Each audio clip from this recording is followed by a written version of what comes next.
Yeah, I'm just frustrated with him. I don't know what to do, and I'm scared that he's not gonna have a future.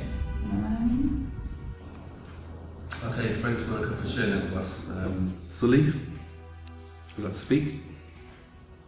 Yeah, I'd like to add something. You act as though you were never like me before. Like you were never young and foolish and far from a model student. Did you forget that you once walked in my shoes? When you would fall into stupidity, toes and feet first. Play with life although many times told to rehearse. Jumped into relationships and chose to forego the research. Like you ain't been there, done that and bought the t-shirt.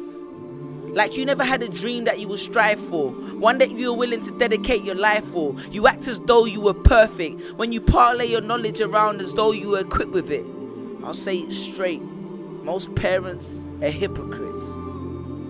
Cause you can forget that you were once exactly like me, except when it's time to remind me that you know better, and close your argument with experience is the best teacher. But you see, that doesn't always work, because just because you spent years in a classroom, that doesn't mean that you always learn. And just because you experience something, that doesn't mean that we have to infer that you were the best student either. And I'll openly admit that in most instances parents are right.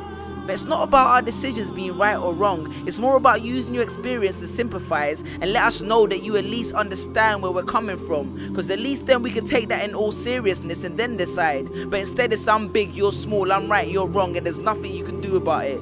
You make our decisions sound irrational and practical, when I'm sure there was a time when you had the exact same thought. When you probably didn't know what you wanted to do with your life by the time you were 18 and had not already achieved it by 25. And when it came to everything else, it was all about patience and timing, right? But when it came to me and my life, those lessons no longer applied, because I had to be great tomorrow, or my plans had to work out today. If I'm not a millionaire right now, then all my efforts have been in vain. We look up to you as our teachers and our leaders, but how are we supposed to achieve success if the person that's supposed to be our biggest fan is never in the bleachers? It's like chasing a dream with a coach that has no faith in the team. To parents whose son spends all day playing football games on that Xbox and that PSS3 that you spent too much money on just to shut him up for his birthday, well, did you know that there are thousands of people on YouTube making money from doing exactly the same, and millions of more opportunities in industries related to game? Have you ever tried to cultivate that interest? Have you ever even touched the controller, except when he left it on the floor and you broke it by accidentally stepping on it, withering in pain, watching him complain as you told him that you're not going to buy him a new one because it shouldn't have been on the floor in the first place? And every time he slipped in a grade or stayed out too late, you locked it away. I know a girl who, according to her parents, spent too much time at singing recitals, so they tell her to shut up so they can watch American Idol. I know a child who is trying to start a business which his parents have never shown an interest in or have a penny invested, but still encourage him to sit down with them and watch The Apprentice. What about the ones that are constantly emphasizing the importance of having a backup plan? The kicker is the backup plan concept. I don't even need to explain that because everybody knows what I'm referring to. But let me put it like this. How comfortable would you feel standing on the front line with a general who keeps emphasizing your role and its importance, but spends his whole time investing his efforts in the reinforcements?